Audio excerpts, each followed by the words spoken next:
गोरी नाल सानू मजे ते मंजूर ने लेकिन गोरी चू सानू बच्चा मंजूर नहीं है। प्यो पुत्र दोए आपे च लड़न लापे। अब्बा आखदा पुत्र तेरा ते पुत्र आखदा अब्बा तेरा। दोवां ने रल के मजे ले सी लेकिन बच्चे वास्ते कोई मनण नूं तैयार नहीं सी। प्यो ने दुकान ऐसी जगह ते पाई सी जिहड़ी 2 नंबर गली है, उत्थे कुड़ियां जिहड़ियां पैसे लैके लोग उन्हां नूं नाल लैके जांदे सी लेकिन प्यो दा तजर्बा बहुत सी। मुड़ा ये पाकिस्तान सी, इत्थे भी अपने यारां दोस्तां नूं बड़ा सोहना पीस कढ के दिंदा सी, इहनूं नाल लै जाओ इहनूं नाल लै जाओ। सारा तजर्बा प्यो नूं है सी। ਉਹਦਾ ਦਿਲ ਐ ਸੀ ਕਿ ਕਿਸੇ ਤਰੀਕੇ ਨਾਲ ਜਿਹੜਾ ਮੇਰਾ ਮੁੰਡਾ ਬਾਹਰ ਆ ਜੇ, ਚਲੋ ਆ ਕੇ ਦੁਕਾਨ ਸੰਭਾਲੇ, ਮੈਂ ਆਪਣੀ ਯਾਸ਼ੀ ਜਿਹੜੀ ਆ ਉਹ ਜਾਰੀ ਰੱਖਾਂ। ਉਹਨੂੰ ਪਤਾ ਹੁੰਦਾ ਕਿਹੜਾ ਦਾਣਾ ਜਿਹੜਾ ਗਲੀ 'ਚ ਨਵਾਂ ਆਇਆ ਉਹਨੂੰ ਲੈ ਕੇ ਪਿਓ ਜਿਹੜਾ ਆਪਣੇ ਅੱਗਾ ਨਿਕਲ ਜਾਂਦਾ ਸੀ। ਜਿਸ ਵੇਲੇ ਮੁੰਡਾ ਆਇਆ ਪਿਓ ਬੜਾ ਖੁਸ਼ ਹੋਇਆ, ਉਹਨੇ ਸਮਝਿਆ ਕਿ ਮੁੰਡਾ ਮੇਰਾ ਸਹੀ ਦੁਕਾਨ ਚਲਾਏਗਾ। ਉਹਨੂੰ ਤਾਂ ਨਹੀਂ ਸੀ ਨਾ ਪਤਾ ਕਿ ਪਾਕਿਸਤਾਨ ਨੂੰ ਇਹ ਤਰੋਟਕ ਲੈ ਕੇ ਪਿਆਉਂਦਾ, ਇਹਨੇ ਵੀ ਤੇ ਆ ਕੇ ਇੱਥੇ ਯਾਸ਼ੀ ਕਰਨੀ ਹੈ। ਪਿਓ ਨੇ ਆਖਿਆ ਕਿ ਪੁੱਤਰ ਗੱਲ ਸੁਣ ਲੈ, ਇੱਥੇ ਬੜੀ ਇਹਤਿਆਤ ਨਾਲ ਬਹਿਣਾ। ਇਹ ਜ਼ਨਾਨੀਆਂ ਜਿਹੜੀਆਂ ਨੇ ਬੜੀਆਂ ਚੋਰੀਆਂ ਸ਼ੋਰੀਆਂ ਵੀ ਕਰਦੀਆਂ ਤੇ ਇਹਨਾਂ ਨਾਲ ਬਿਲਕੁਲ ਕਿਧਰੇ ਜਾਣਾ नहीं है। उन्हें आख्या अब्बा जी ठीक है तुसी फिक्र ना करो।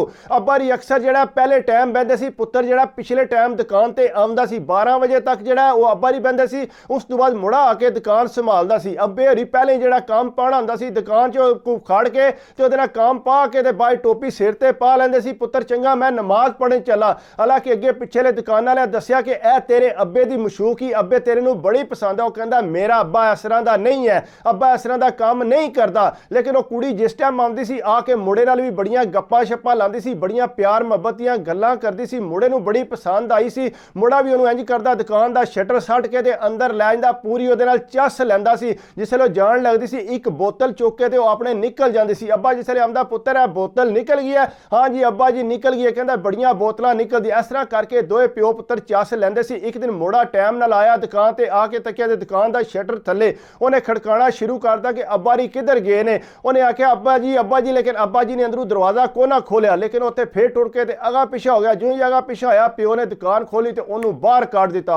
वो नाल वाली दुकान ने दस्सिया कि हुण देखी कि तेरे प्यो ने सामने मसा गोरी कड़ी। उन्हें कहा मैं नहीं देखी, हो सकता अब्बा जी किरे टॉयलेट गए होने ने, इस वजह उन्हें दुकान का शटर थले किया होना है। पर उन्होंने इस गल का यकीन नहीं सी कि अब्बे रा अंदर जनानी वाड़ी होनी है। वो तो समझदा कि मैं ही वाड़ी होंदी है, हमेशा अब्बा नहीं वाड़ सकता है, काम नहीं कर सकता। वो जिसले आया उन्हें कहा अब्बा जी कितने सो। उन्हें कहा यार मेरे पेट च दर्द आ ते मैं अंदर वाशरूम गया सा। उन्हें कहा चलो कोई नहीं अब्बा जी ठीक है तुसी घर जाओ जाके आराम करो। वो जनाब जिसले अब्बा जी टुर गए ने मगरू ओही जनानी जी है फिर आई है गोरी, उन्होंने लैके मुड़ा अंदर टुर गया। वो अपनी यशी मैशी करता रहा। प्यो ने आके जिसले दोबारा दुकान देखी है दुकान का शटर थले से, उन्हें आके खड़काना शुरू करता। प्यो नूं पता लग गया कि मुड़ा मेरा जड़ा है गेम पांदा पिया। उन्हें जनाब दरवाजा चंगा जोर जोर का खड़काया, मुड़े ने कोना खोलिया। फिर पिछली साइड ते बारी है नाले छोटा दरवाजा है। वो प्यो जाके उधर खलो रहा कि मुड़ा लाजमी नूं इस पासों कढ़ेगा। जाहिर गल है प्यो भी तो यही काम करता रहा सी ना। उत्थे उन्हें ताड़ ला ली कि जो ही मुड़ा कढ़दा तो मैनूं पता लग जाएगा। वो इंज ही होया जनाब जिसले उन्हें गोरी कढ़ी ना, तो वो सेम वही गोरी सी जिहड़ी ओहदा प्यो इस्तेमाल करदा सी। प्यो दे नूं कुड़ी बड़ी पसंद आई क्योंकि सोहना दाना सी, नवां नवां आया सी। लेकिन मुड़ा भी जिहड़ा उहदे नाल ही चस पिया लैंदा सी। वो जिसले टुर गई है तो प्यो ने आके अंदर दुकान के अंदर मुड़े नूं कुटना ही शुरू कर। उन्हें कहा बगैरता तू किहड़ा काम शुरू किया दुकान बंद करके। उन्हें आख्या अब्बा जी गल सुनो, तुसीं भी सारे काम करदे हो, मैं कल्ला नहीं करदा, मैनूं पता लग्या कि तुसीं भी पूरी यैशी करदे हो। उन्हें आख्या बगैरता तू प्यो नूं अगू जवाब देगा। उन्हें आख्या अब्बा जवाब भी नहीं मैं देन लग्या, लेकिन यह है कि चलो मेरे को गलती हो गई, आइंदा मैं नहीं करांगा। उन्हें आख्या चल ठीक। उन्हें भी आख्या चलो मेरा मुंडा दुकान पे संभालदा, छड़ो दफा करो। उन्हें कहता दुकान खोली, जवान बह रहा। तकरीबन 2-3 महीने गुजरे। गोरी उस तरह आमदी रही। जिसले उसका थोड़ा जिहा पेट उत्ता हो गया ना, उन्हें आके जनाब अब्बे नूं कहना शुरू करता कि यह बच्चा तेरा है। वो अब्बे ने आख्या मेरा बच्चा कित्थों आया। जाहिर गल है वो आंदा मैं तो सेफ्टी इस्तेमाल करना, मैं किस तरह तेरे चू बच्चा कर। उन्हें आख्या नहीं है बच्चा तेरा है, इस वास्ते तू अपने बच्चे की केयर करेंगा। वो बड़ा परेशान हो गया। उन्हें कहा मेरा तो बच्चा है नहीं, वो पसीने छुट गए। अगू मुड़े ने भी कोई दसन जोगा तो है कौन सी, पिछे भी तो वो बच्चे है सी। कहता मैं करा तो करा के, बहरहाल करद्या कराया मुड़ा जड़ा उन्होंने भी पता सी सारी गल का। जिसले प्यो ने सोचा उन्हें आख्या मुड़ा मेरा भी इन्हूं लैके जांदा रहा। उन्हें आख्या पुत्तर इधर आ गल सुन, ए पी आखदी है कि यह बच्चा तेरा। उन्हें प्यो ने जड़ा अपने मुड़े ते इल्जाम छड्ड दिया। उन्हें आख्या अब्बा मेरे चू कित्थों है, मैं इहदे नाल कोई काम नहीं है। उन्हें कहा पुत्र गल सुन, तू इनू अंदर वाड़िया सी, ये बच्चा तेरा है। उन्हें आख्या अब्बा मेरा नहीं है, मैं इहदे नाल कोई काम नहीं पाया, इस वास्ते मेरे ते इल्जाम ना लाओ। ये जो भी आखदी है भी इनू पुछो, आंदे वो तो आखदी है अब्बे रहिंदा है। लेकिन अब्बा कहता ना ना ये झूठ मारदी है, बगैरत है, ये चरसी जी है, शराबन है, ये मेरे ते जानबूझ के इल्जाम ला रही है मेरे को पैसे लैण वास्ते। लेकिन कहता अब्बा जी जो भी है इहदे नाल गल मुकाओ, जे बच्चा ये किसी पासे करे तो पैसे जेड़े लैणे सू लै लवे। अब्बे ने जिसले गल की उन्हें आख्या ना जी हुण ते बच्चा काफ़ी वड्डा हो गया, ਗਿਆ, ਇਹਨੂੰ ਮੈਂ ਜਿਹੜਾ ਕਿਸੇ ਪਾਸੇ नहीं कर सकती। इस वास्ते जे बच्चा होगा तो तुसा इहदी टेक केयर करनी है। जनाब परेशान हो गए कि किहदे चों असां बच्चा कर दिता है। खैर ਉਹਦਾ जिसले काफ़ी पेट ज़्यादा हो गया, सामने नज़र आउंदा सी आके दुकान तो कदे कोई चीज़ चुक के लै जाए, कदे कोई चुक के लै जाए, उन्होंने समझ ना आवे प्यो पुत्तर नूं कि असीं दुकान चलाइए तो चलाइए किस तरह। हमेशा आपे जी लड़न ला पे बहुत ज़्यादा। उन्हें आख्या पुत्तर सारी बगैरती तेरी। अब्बा नूं आखे अब्बा तू सारा काम पाया मैं कि तू। उन्हें आख्या पुत्तर मैं कितने अरसे तो इत्थे दुकान चला रहा, कदे इस तरह की कंप्लेन नहीं आई, लेकिन हुण जिहड़ा तू कंप्लेन लैण दी है। बहरहाल वो गोरी दे घर जिसले बच्चा आया वो कुड़ी हुई, उन्होंने बड़ी परेशानी हो गई है तो कुड़ी हो गई, लेकिन है भी बड़ी सावली जी सी। पता पिया लगता सी कि देसी माल है इहला।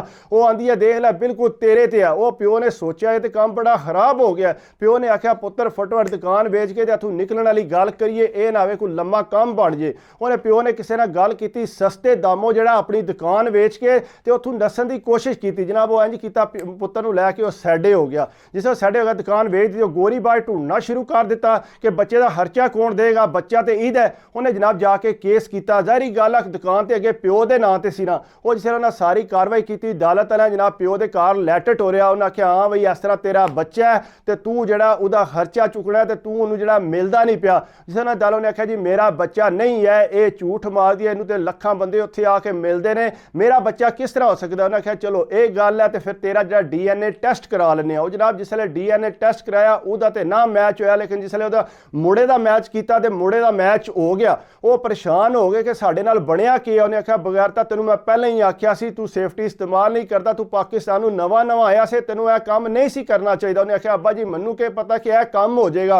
उन्हें आख्या हुण के करिए। उन्हें आख्या अब्बा जी नूं आखो जेड़े पैसे लैणे ने ते कुड़ी सानू साडी दे दे। उन्हें आख्या पुत्तर ये लोग नहीं देंदे है। कहंदा बहरहाल उहदे नाल गल कीती कि तू इंज कर किन्ने पैसे लैणे नहीं, ए बच्ची जिहड़ी है तू सानू दे दे, असीं नूं अपने मुल्क लै जाइए। उन्हें आख्या जी गल सुनो मैं देण नूं तैयार हाँ, मैनू कोई एतराज़ नहीं है, लेकिन तुसीं अदालत जाके रिक्वेस्ट करो तो फिर है वै मैनू तुसीं इतने पैसे दिओ। तकरीबन 20,000 यूरो ने मंगिया। उन्हें अब्बी सी ते चरसन सी। उन्हें आख्या ठीक है 20,000 यूरो दिओ तो तुसीं जिहड़ा बच्ची लै जाओ। वो जिस अदालत रिक्वेस्ट की उन्हें आख्या ना जी तुसीं बच्ची लैके नहीं जा सकते, तू एक बच्ची जिहड़ी है इस कंट्री दी है, इहदे कोल इस कंट्री दा हुण पासपोर्ट है, ये ऐसे मुल्क रहेगी, जो भी तुसां खर्चा चुकना है इहदा इत्थे चुकना है। लेकिन प्यो ने आख्या चलो ठीक है फिर इंज जिहड़ा असीं इस बच्ची नूं रखना चाहते हैं तो यह माँ कहती है कि मेरा इस बच्ची नाल हुण कोई तलक नहीं। वो जनाब उन्हें लिख के दिता कि मेरा इस बच्ची नाल कोई तलक नहीं। प्यो ने फिर उत्थे रखिया। जो थोड़ी बच्ची वड्डी हुई है उहदा वीज़ा लवा के फिर पिछे पाकिस्तान खड़दा रहा। करद्या कराया वो वड्डी हो गई है, लेकिन मसला यह है कि किहड़ा इन्हां दी शादी हुई सी या कोई निकाह कीते सी ते वो ते उंजी प्यो पुत्तर ने उत्थे गेमां पाईयां सी ते उहदे चों बच्ची हुई सी। लेकिन खैर उन्होंने वो संभाल ली। लेकिन इतनी वड्डी बेवकूफ़ी करके ते प्यो पुत्तर जिहड़ा अपना कारोबार भी खत्म कर छड्डिया ते उत्तों जिहड़ा अपने कोई कम्मां काजां ते दिहाड़ियां ते लाण लग पे। ज़ाहरी गल है ये कुछ तो होना ही सी जिसले इतना वड्डा काम पा दिओ। इस वास्ते कोशिश करो इस तरह की गलतियां ना करो। खासकर जे तुहाडा मुड़ा छुड़ा आ गया या औलाद आई है तो कोशिश करो उहदे ते कंट्रोल करो। जो इस तरह की जगह ते हुंदी है गेम ते तुहाडे नाल पै सकदी है। बाकी अगर मैं हमेशा तुहानूं कहना मेरी वीडियो तुहानूं अच्छी लगे तो लाजमी लाइक भी करिया करो, सबसक्राइब भी करिया करो, तो कोई कमेंट शीट्स करो तो दिल खुश हुंदा। बाकी दुआवां च याद रखिया करो, अपनी सेहत का ख्याल रखिया करो। अल्लाह हाफिज़।